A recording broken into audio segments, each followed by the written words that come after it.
Fucking hell! Ridley! Mr. Ridley! The fuses need resetting. Where is he? Fuck it. I'll do it myself.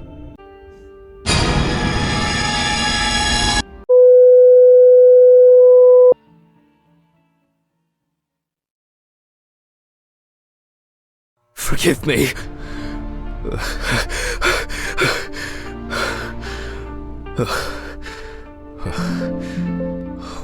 What?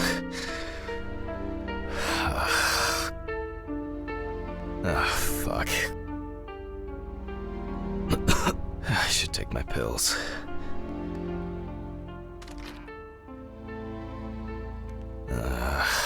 So much light everywhere.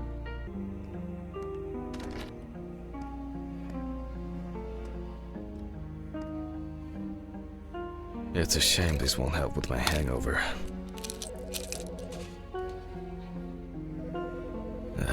The fucking phone.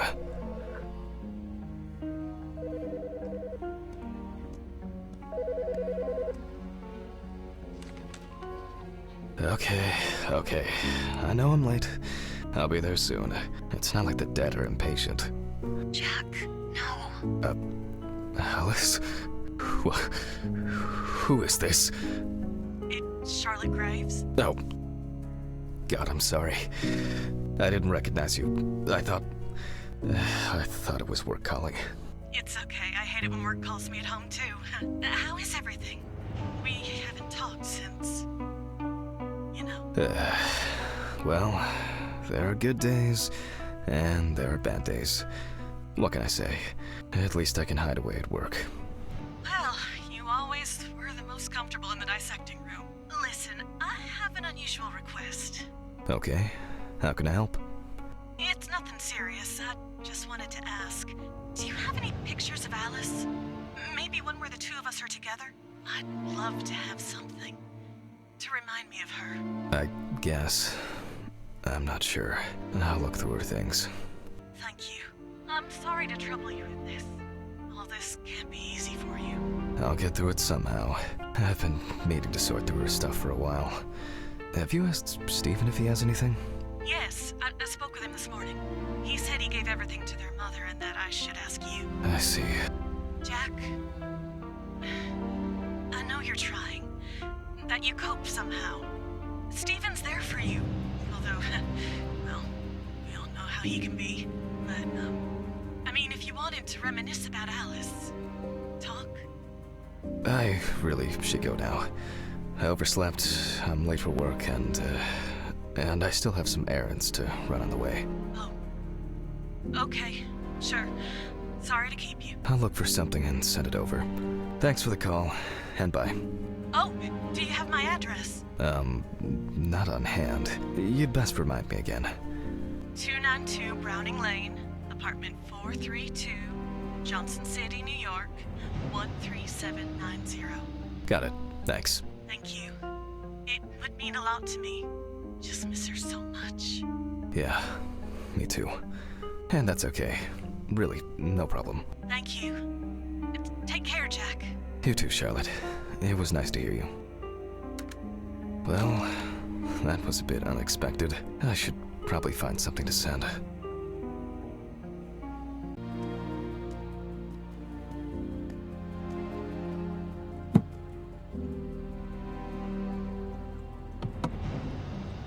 Alice and Charlotte in Amsterdam.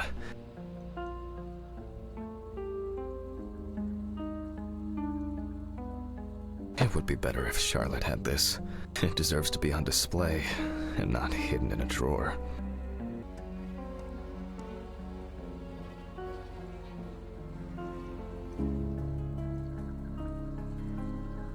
Okay, time to go to work. I'm seriously late.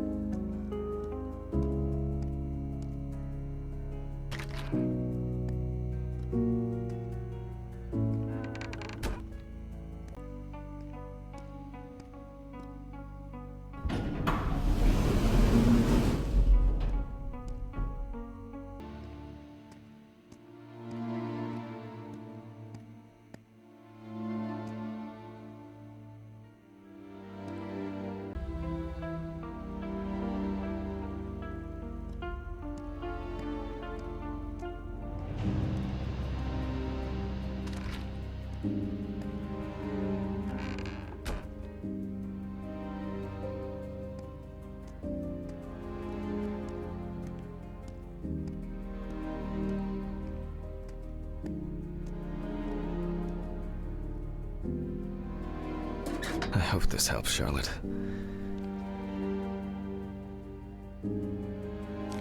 Okay, all done here. Time to go.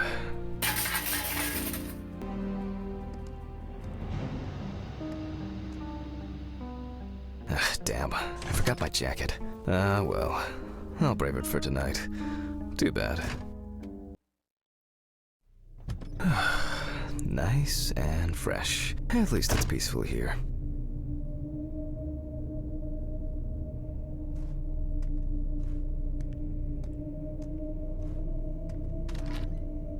Good evening, Mr. Ridley. Has Steven delivered the body? Mm-hmm. Did he leave it where he usually does? Uh-huh. As always, it's a real pleasure talking to you. If you say so. Christ. Who leaves the window open in the middle of November? So I'd better check the answering machine.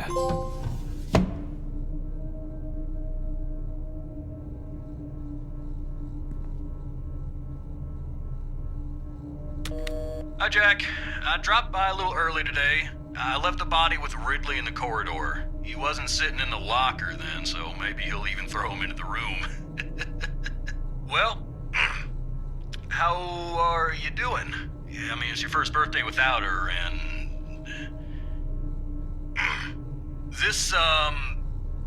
I still have a hangover, and you know me, I run to the John like the neighbor's fucking dog.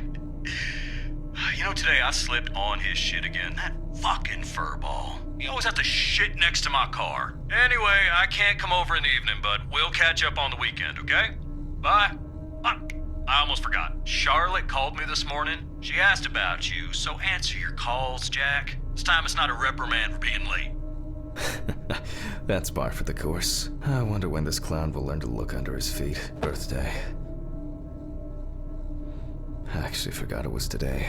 Alice baked me muffins like these. Okay, joke's over. Apron, gloves, and get to work.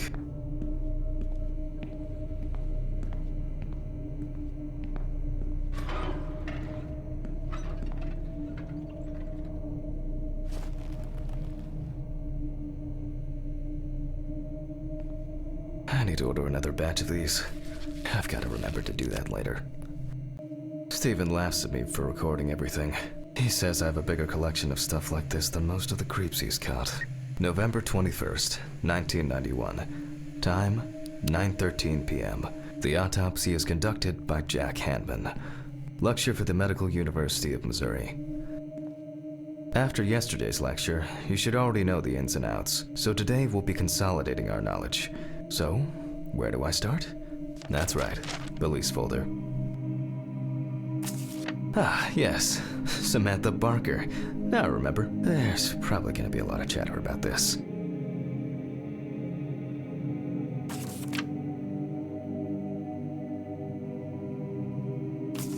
When questioned, friends admitted that Samantha's last days before losing contact seemed extremely happy and relaxed. She also quit drinking alcohol and mentioned something about rehab. The friend also admits that there was no indication of an impending tragedy.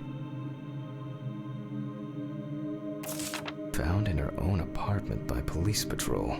Officers were called by a concerned friend of the deceased, who had been unable to contact Barker for several days. During the interrogation, a friend of the deceased admitted that Samantha never got to grips with the sudden fame that came after winning such a high-profile talent show. The deceased was found in her own apartment, in a semi-recumbent position on an armchair. Large quantities of alcohol and empty packets of sleeping pills were also found in the apartment. After her first album became a commercial success, she was hit with a creative drought. She suffered panic attacks and severe sleep problems.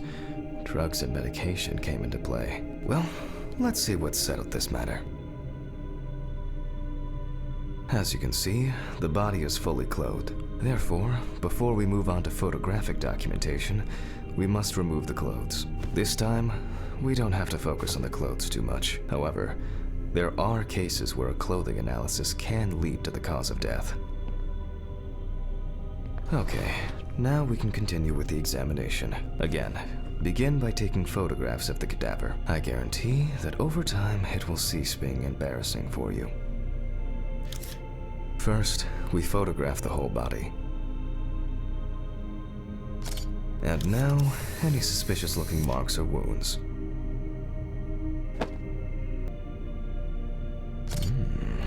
Yes, I've seen this many times. Well, there's even more here. Interesting. Very uneven. We need to investigate this.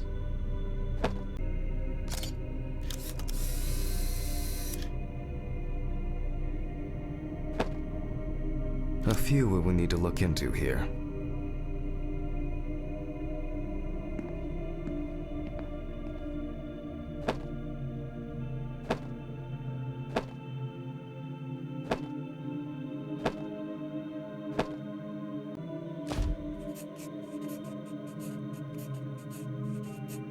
Notes prepared. Time to take a closer look.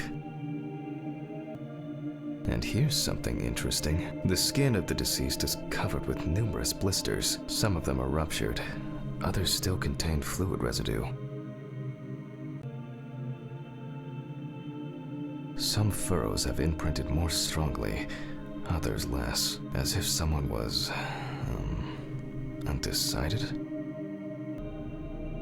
More numerous blisters.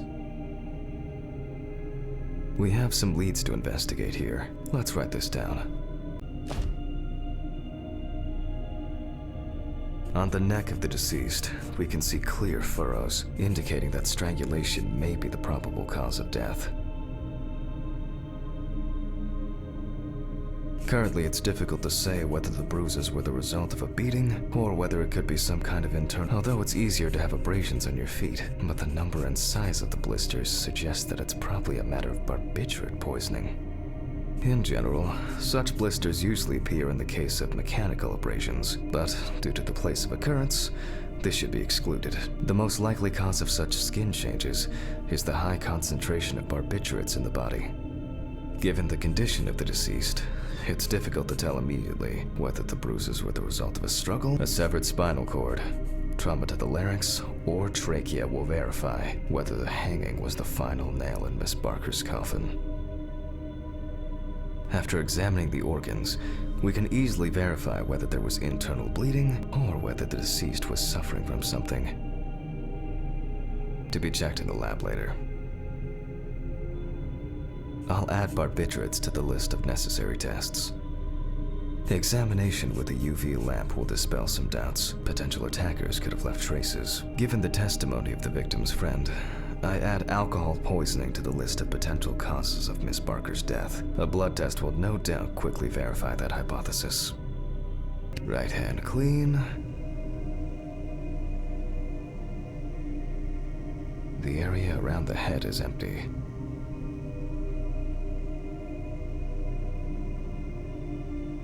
Torso. The left hand seems to be fine. No marks. Legs. There's nothing here. Well, nothing to surprise us here. Now gently, we take the deceased by the hand.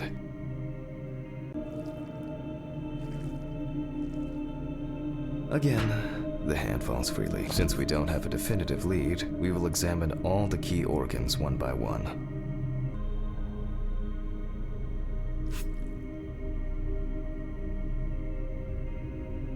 And I proceed to deflect the skin flaps. Compared with yesterday's body, the deceased has only trace amounts of adipose tissue. Now for the ribs.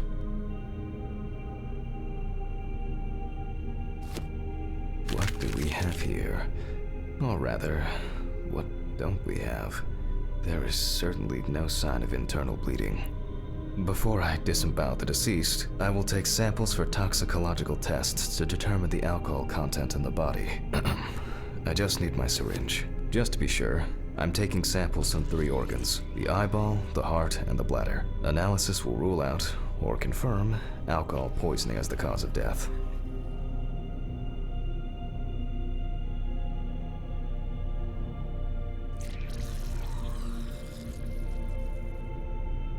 I'll transfer these to the centrifuge.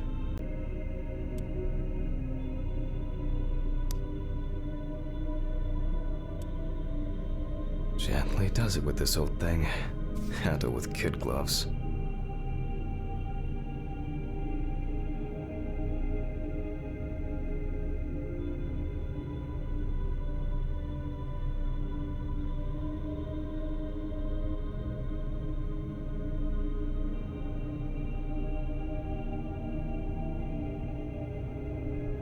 I'm starting the centrifuge. Let's see what results come out. The laboratory is already open, so... Fucking hell! Ridley! Mr. Ridley! The fuses need resetting. Where is he? Fuck it.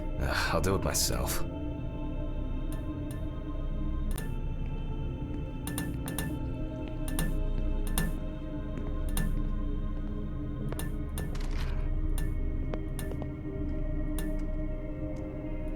First the right, and then the left.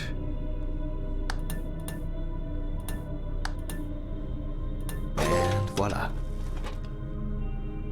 Oh, for fuck's sake. Can't I work in peace?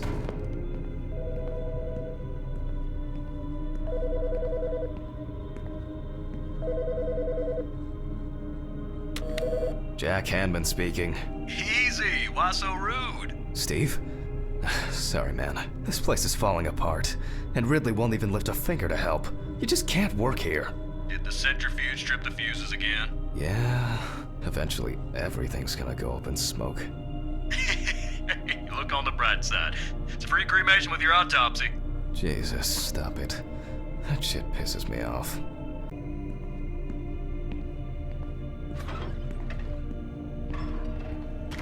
Alright, let's load this up. I placed the test tubes in the rack.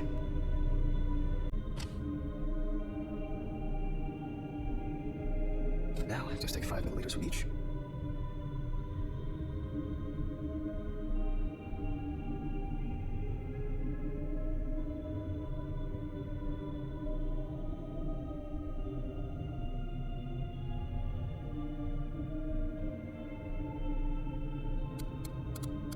Precisely.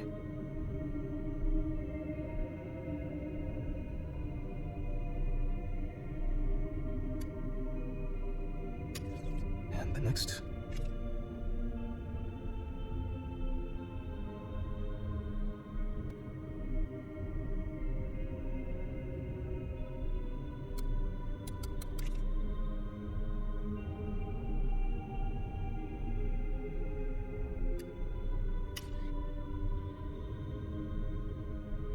Five more.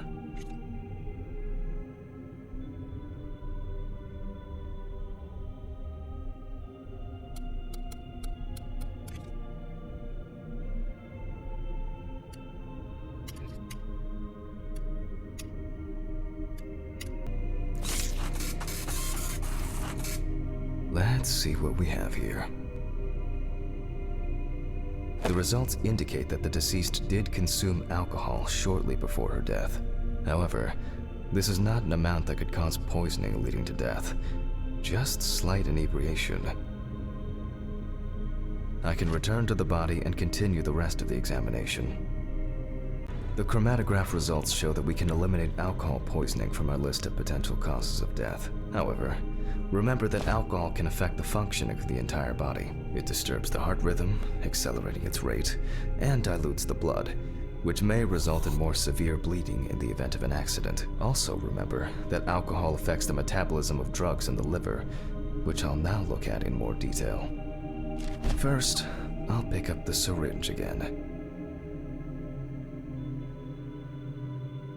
I'll take samples from the liver and the heart to test the concentration of barbiturates in the body.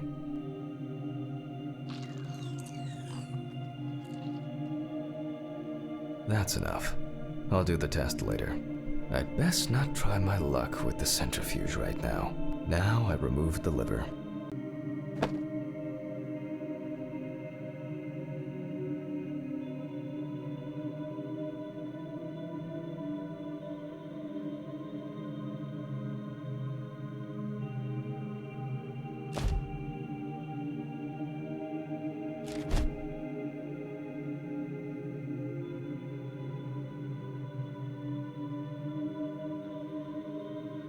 Lesions. However, it is slightly enlarged. Perhaps it's a slight inflammation or drug-induced damage. It may also be the result of the deposition of substances from drugs. Let's check the weight of the organ. The weight is 1,300 grams. The liver is enlarged.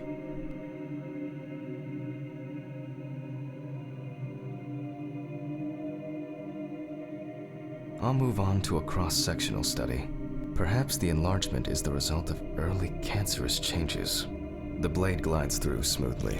I don't feel like I'm encountering any changes with an unusual structure.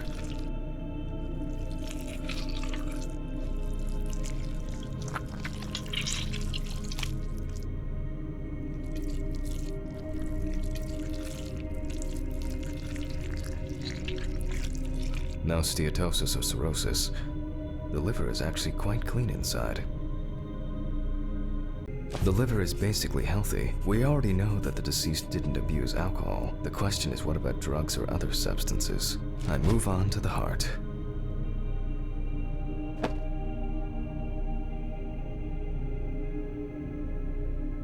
Oh. At a glance, we can see signs of a heart attack. The deceased is definitely too young to have a heart attack due to natural causes. The liver is enlarged, not from alcohol poisoning, and the heart looks like it has collapsed. So, I guess we need to go to the centrifuge and check for these barbiturates.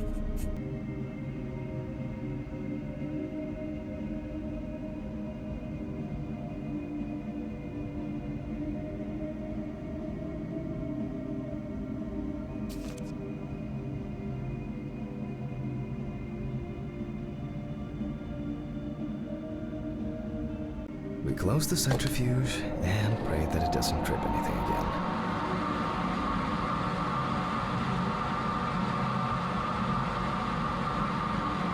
It looks like our luck is in.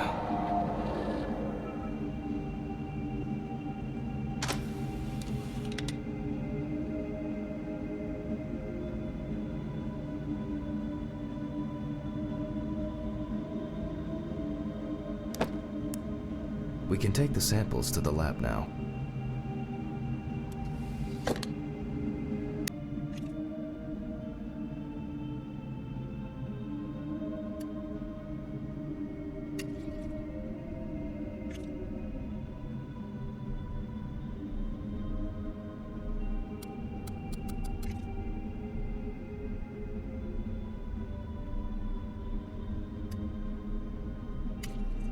Well, let's see how much of it we find.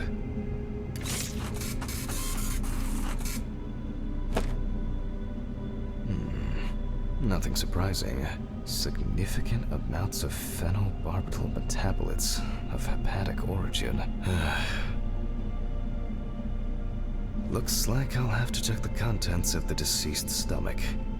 The tests showed that the collected blood contained enough barbiturates to cause cardiopulmonary collapse.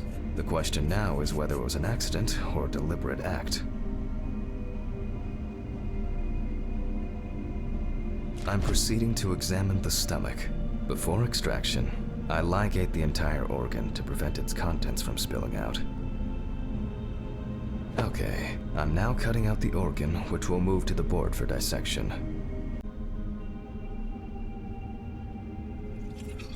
Normally, the stomach and intestines are full of surprises.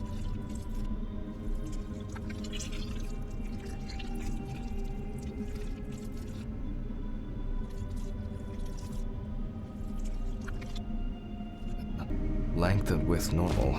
No obvious pathological changes. Undigested drugs found in the stomach of the deceased. The direct cause of death was probably an overdose. I'll check the rest of the organs, and then the nervous system. We'll see how significant the marks on the neck are. Lungs are normal, no lesions. The victim was probably a smoker, but was unlikely to be in any serious danger. The deceased's trachea is normal. Complete patency. No food or fluid. The deceased's intestine is normal. No clear pathological changes. Abdominal cavity checked off. We can check the brain. I make a cut to open the lid of the victim's skull and remove the brain.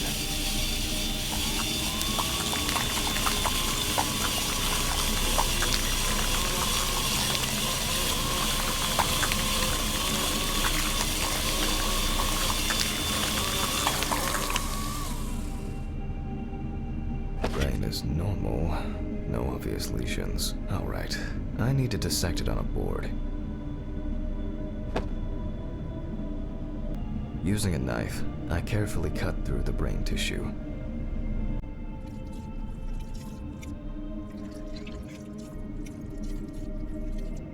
As expected, the deceased's brain is in excellent condition. No discoloration or changes due to hypoxia. There is still the matter of the marks on the neck. They look superficial, but who knows?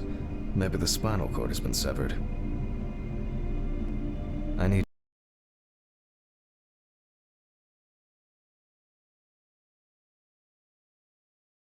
Alice...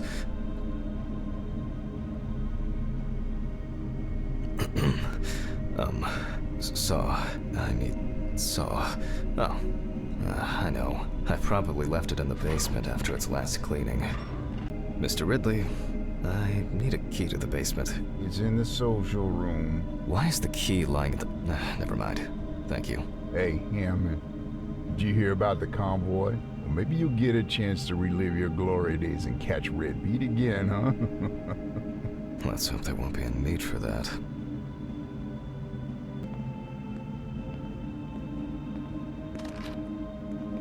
Fuck.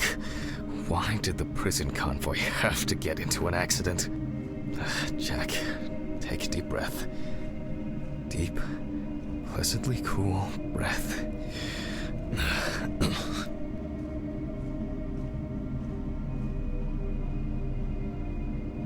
You're nearly finished with the autopsy. Then you can go home and rest. I'll take the saw.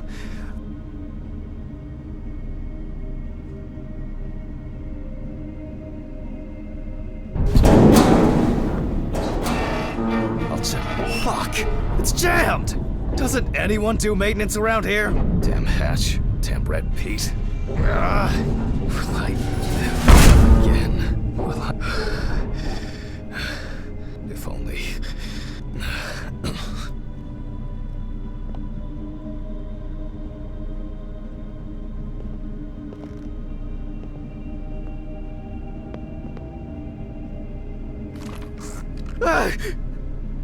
Forgot this thing was standing here. It would be easier if I put things away properly. Damn student lectures and their fucking props.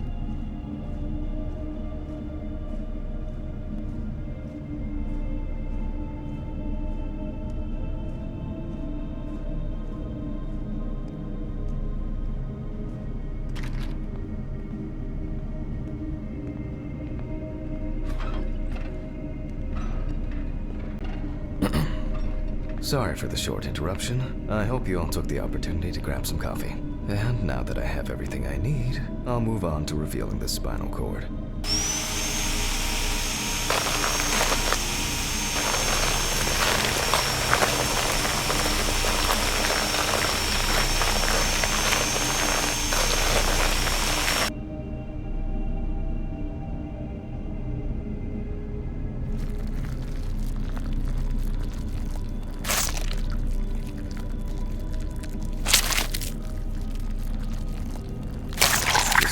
Is removed. I can't do it without the pills.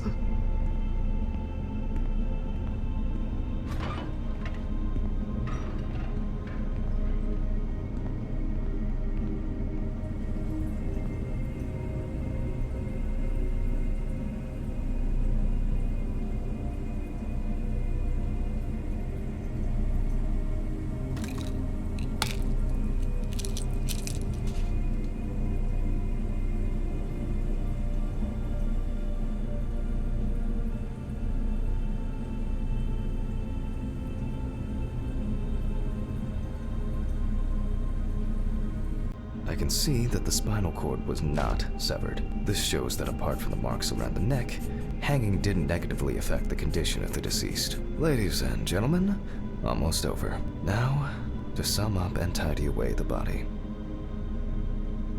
The direct cause of Samantha Barker's death was a heart attack resulting from an overdose of barbiturates. Traces found on the body suggest that the overdose was a deliberate act, following a failed attempt to hang herself. The autopsy found no evidence or genetic materials indicating that death could have been the result of an attack. Third-party involvement must be excluded.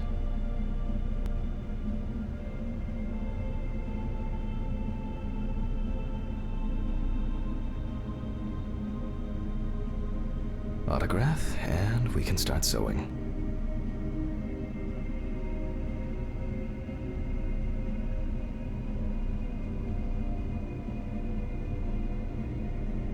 In the 1950s and 1960s, the use of barbiturates for suicide was actually quite common. I think it was most talked about after the death of Marilyn Monroe. At home, it was a help and comfort. On death row, a farewell to the convicts. Well, that's the way it goes. It isn't the drug, but the dose that makes the poison.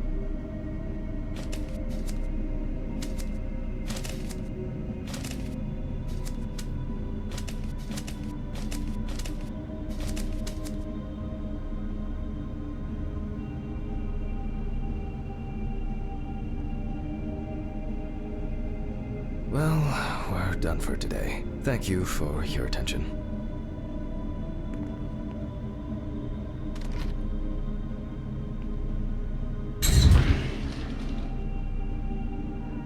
Tiring day. I can feel those hunger pains coming on. I guess I'll have to pick something up along the way.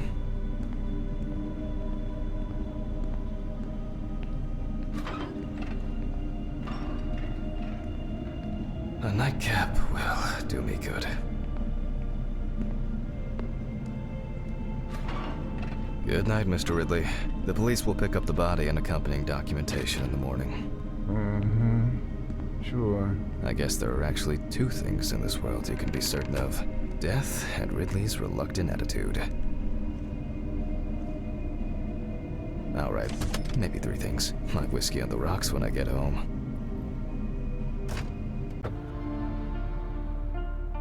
So cold. I guess I should have brought my jacket to work.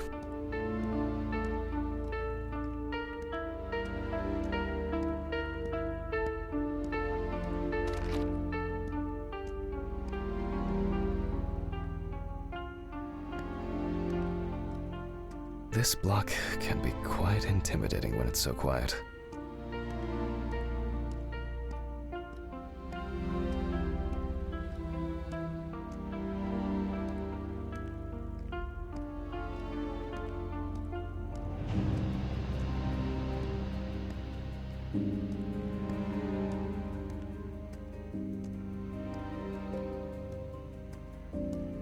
What?